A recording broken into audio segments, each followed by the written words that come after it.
Over the last year, I have been lucky enough to handle quite a few knives. From budget to premium, folders to fixies, manuals to automatics, you name it, we've checked out a bunch on this channel. And still the knife in this box set me back in my chair. Today we are looking at a true modern marvel, a feat of knife engineering and design work, as we look at the Avian Knives Topaza. Trust me, folks, you want to see more on this one. Stick around.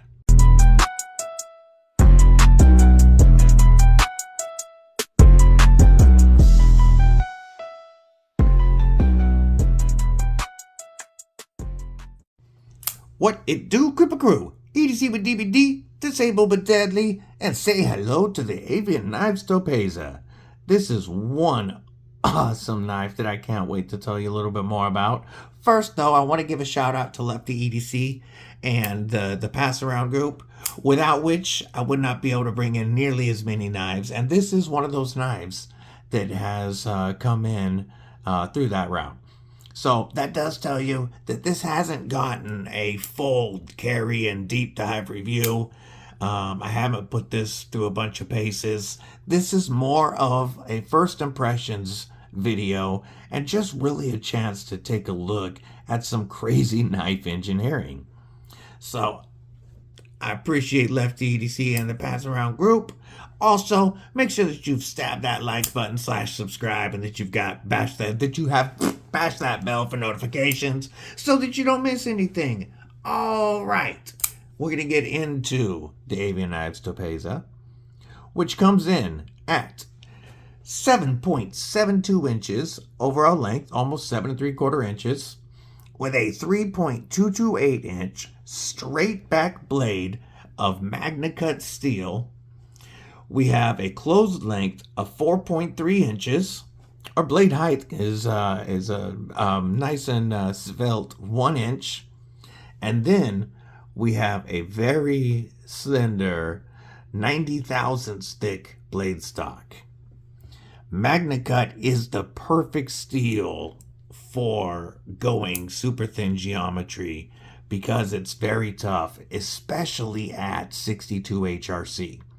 So MagnaCut is one of the best, most well-rounded steels in that it is highly corrosion resistant, it is very tough, and it holds an edge for a decent amount of time. Oftentimes in a folder, we look for that 63 to 64 HRC to get the, absolute best edge retention. However, going 90 thousandths thick and keeping this at 62 HRC is still going to get you almost all of that edge retention, but a lot more toughness. So I think that's a really good call on something this thin. Our handles, our scales are made of, our frame is made of titanium. And it is a titanium frame lock. And this titanium has been milled on both sides of these scales. So there's milling on the inside and the outside, giving us this awesome pattern, giving us very strong structural rigidity because it's titanium, and dropping our weight all the way down to 1.6 ounces. Yes, this little laser tank comes in lighter than a bug out, balanced perfectly right there. So light, nimble, and easy to carry. It does go in and out of a pocket very well. With this, the way that they have angled and curved that pocket clip on the bottom, even with this milling, it does slide in and out of the pocket pretty well. I did check that out, and it has very good retention. But you can't even feel this in your pocket at 1.6 ounces. We typically, people consider a lightweight knife to be less than an ounce per inch. of blade length, but that's coming out to 1/2 ounce per inch of blade length, which is just crazy. We do have a hardened steel lock bar insert, and I don't know if I can see, yeah, we go. See that little notch in there? There is a over travel insert right in there that slides right up in that little notch, so that you are not going to push the lock bar here past where it's supposed to. So titanium can flex more than, say, a hardened steel lock bar, but this keeps it from going out past where it's supposed to, so that it's always going to maintain that nice toit detent feel and solid lockup. The blade is perfectly centered and is launched out with either that blade hole, which is beautiful for reverse flicking. I don't know, because it is thin. If I'm, ooh, man, especially on a thinner knife, but on frame locks, I often lock myself out of using the thumb to launch it out. And I expected with a thinner knife that I would definitely hit that lock bar. Where was I? Oh, right there. So if I go lower on this, it's actually, whoops, quite easy to throw out there with my thumb. Where that reverse flick is money, though.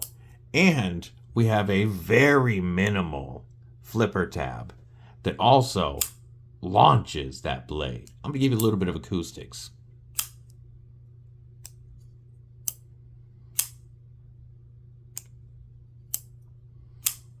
Listen to it suck that blade back in when the detent resets. You can hear that, and it definitely is a nice solid detent.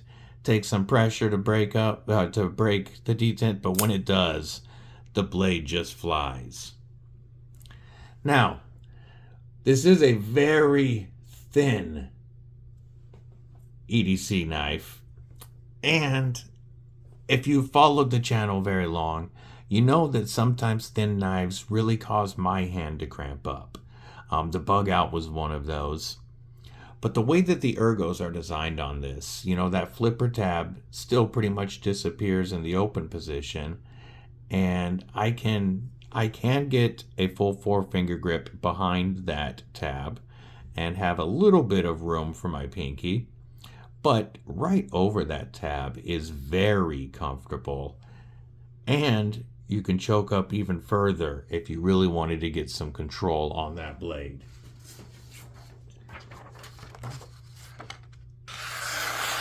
This MagnaCut steel takes a great edge, and with this thin geometry, it's just going to be a slicing beast.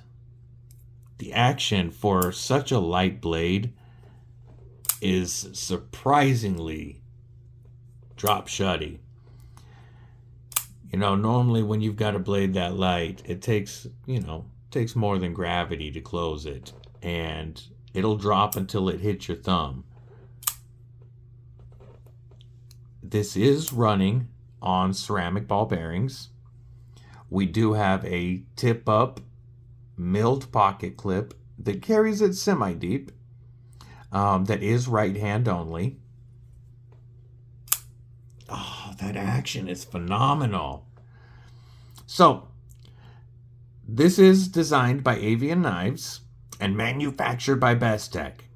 So Bestech has been doing MagnaCut for quite a while and knows how to do some crazy engineering. So that's a good pairing right there. I really like this pivot, this oval pivot. I also want to point out how little hardware there is for this knife. We have, I'm going to do this without scratching, we have T8 on the only screw showing on the show side.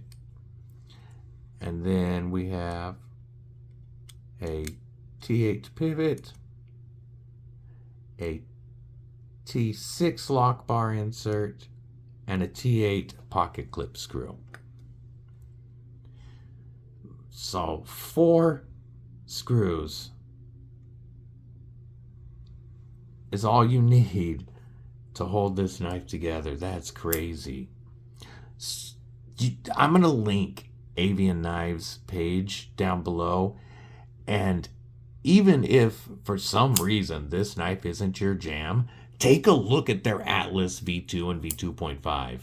That's another knife that it doesn't have all of the this framework texture here. It looks solid. You've got backspacer. You've got all this stuff on there. It looks like it. I can't describe the way it looks. It's really cool, but it all comes apart with 0 tools. The entire knife breaks down without any tools. That's the Atlas. That is also, to me, just amazing engineering, the way they put it together. And there's a graphic on their landing page that shows all the pieces sliding, and it's crazy. I would highly recommend checking out the Avian Knives website down below. I don't have any affiliation with them. I just think that their engineering is great. And then you get a knife like this that is crazy strong, but lighter weight than a bug out, and 4 screws holding it together. This is, I think we are going to be seeing some really, really crazy stuff from these guys. So back to ergos. Stretched out like this, it does feel really good. If you had to turn this around to cut some straps, it's not a problem. In a beef jerky Avenger grip, again, we recommend fixed blades to defend yourself. However, you use what's on you. And in an Avenger grip, I am locked in, capped off on the butt of that. And the way this titanium is, I don't feel like it's going anywhere at all. And then, plus that flipper tab is holding me back. And then in a beef jerky Defender grip, my thumb wraps around, and then that pocket clip is locked into my hand, and I definitely don't feel like this is going to go anywhere. Being a frame lock, your grip is going to strengthen that lock whenever you're holding it. Oh, that action is great. 0 lock stick. And then that detent just sinks in. I'm going to show it one more time from this view.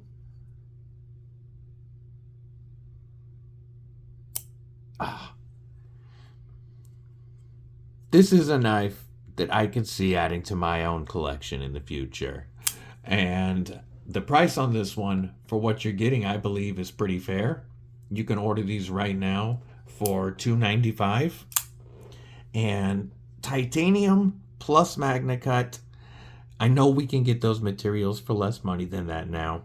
But the design time, the engineering, and then the machining and machine time that went into this really justifies that price. And I believe that under $300 is definitely a fair price for this knife. If you've been considering the Avian Topaza, I don't really see any reason not to. Our sharpening choil, so our plunge grind starts right here, ends right here. We do have a little bit of life to sharpen off on that. And because the stop pin lands well behind the flipper tab, you can easily extend that sharpening choil if you wanted to. I think this is an absolutely killer knife. And again, like I said in the beginning, I do think it's quite the feat of knife engineering and machining. But I want to know what you guys think about it. Is this right up your alley? Is this just, not something you think you can get behind? I know that we have a tendency to think thin knives aren't strong. But the frame that they put, the way that they have milled this skeleton is highly impressive to me. I dig this knife. Do you? Leave a comment below. Hope to see you on the Tuesday morning Tactical Tuesday live stream tomorrow at 10 a.m. Pacific, 1 p.m. Eastern. Until then, stay safe, stay frosty, most importantly, stay deadly.